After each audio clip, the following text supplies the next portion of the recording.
ಎಲ್ರಿಗೂ ನಮಸ್ಕಾರ. Welcome back to my channel. ಇವತ್ತಿನ ರೆಸಿಪಿ ಸೋಲ್ ಫಿಶ್ ಕರಿ ಹಾಗೂ ಬೂತಾಯಿ ಮೀನಿನ ಫ್ರೈ. ಮೊದಲನೇದಾಗಿ ಸೋಲ್ ಫಿಶ್ ಕರಿನ ಹೇಗೆ ಮಾಡೋದು ಅಂತ ನೋಡೋಣ. 1 ಕಪ್ ಕಾಯಿ ತುರಿನ ತೆಗೆದುಕೊಂಡಿದ್ದೇನೆ.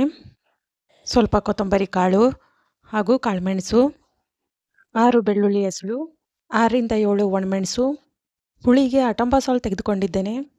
ಅದ್ರ ಬದಲು ಹುಣಸೆ ಹಣ್ಣನ್ನು ಉಪಯೋಗಿಸ್ಕೊಳ್ಬೋದು. ಸೋಲ್ ಫಿಶ್ನ ನಮ್ಮ ಕಡೆ ಲೆಪ ಫಿಶ್ ಅಂತಲೂ ಕರೀತಾರೆ.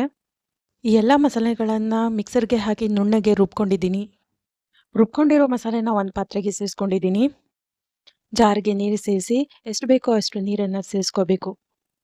ರುಚಿಗೆ ತಕ್ಕಷ್ಟು ಉಪ್ಪನ್ನು ಸೇರಿಸ್ಕೋಬೇಕು. ಈ ಟೈಮಲ್ಲಿ ನಾ ಫಿಶ್ನ ಸೇರಿಸ್ಕೊಂಡಿದ್ದೆ, ಆದರೆ ವಿಡಿಯೋ ಮಿಸ್ ಆಗೋಗಿದೆ. ಕೆಲವರು ಮಸಾಲೆನ ಮೊದಲು ಕುದಿಸಿ ನಂತರ ಫಿಶ್ನ ಆ್ಯಡ್ ಮಾಡ್ತಾರೆ. ನಾನು ಮಸಾಲೆ ಮತ್ತು ಫಿಶ್ನ ಎರಡೂ ಒಟ್ಟಿಗೆ ಸೇರಿಸಿ ಕುದಿಯೋಕೆ ಬಿಟ್ಟಿದ್ದೀನಿ. ಫ್ಲೇಮ್ನ ಮಧ್ಯಮ ಉರಿಲಿ ಇಟ್ಕೊಂಡಿದ್ದೀನಿ. ಫಿಶ್ ಬೇಗನೆ ಬೇಯುತ್ತೆ.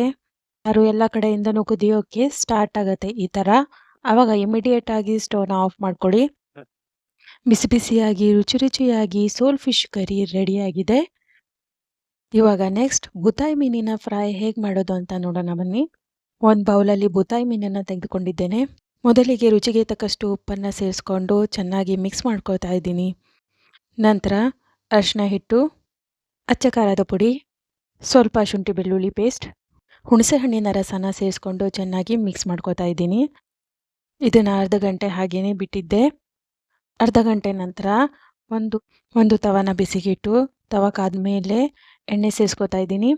ಮ್ಯಾರಿನೇಟ್ ಮಾಡಿದ ಮೀನುಗಳನ್ನ ರವೆಯಲ್ಲಿ ಸುತ್ತಲೂ ಅದ್ದಿ ಒಂದೊಂದಾಗಿ ತವಾ ಮೇಲೆ ಇಟ್ಕೊಳ್ತಾ ಇದ್ದೀನಿ. ಫ್ಲೇಮ್ನ ಸಣ್ಣ ಉರಿಲಿ ಇಟ್ಕೊಂಡಿದ್ದೀನಿ ಹಾಗೂ ಮೇಲಿಂದ ಸ್ವಲ್ಪ ಎಣ್ಣೆನ ಸೇರಿಸ್ಕೊತಾ ಇದ್ದೀನಿ. ಎರಡೂ ಕಡೆ ಚೆನ್ನಾಗಿ ಮಗುಚಿ ಫ್ರೈ ಮಾಡ್ಕೋಬೇಕು. 10 ನಿಮಿಷದ ಒಳಗೆ ಈ ಫ್ರೈ ರೆಡಿಯಾಗುತ್ತೆ. ತುಂಬಾ ಸಖತ್ತಾಗಿ ರುಚಿಯಾಗಿ ಬೂತಾಯಿ ಮೀನಿನ ಫ್ರೈ ರೆಡಿಯಾಗಿದೆ. ನೀವು ಕೂಡ ಟ್ರೈ ಮಾಡಿ. ಬಿಸಿ ಬಿಸಿ ಅನ್ನದ ಜೊತೆ ಸೋಲ್ ಫಿಶ್ ಕರಿ, ಬೂತಾಯಿ ಮೀನಿನ ಫ್ರೈ ರೆಡಿಯಾಗಿದೆ. ಈ 2 ರೆಸಿಪಿಗಳನ್ನು ತಪ್ಪದೇ ಟ್ರೈ ಮಾಡಿ. ರೆಸಿಪಿ ಇಷ್ಟವಾದಲ್ಲಿ ಲೈಕ್ ಮಾಡಿ, ಶೇರ್ ಮಾಡಿ, ಸಬ್ಸ್ಕ್ರೈಬ್ ಮಾಡಿ. ಧನ್ಯವಾದಗಳು.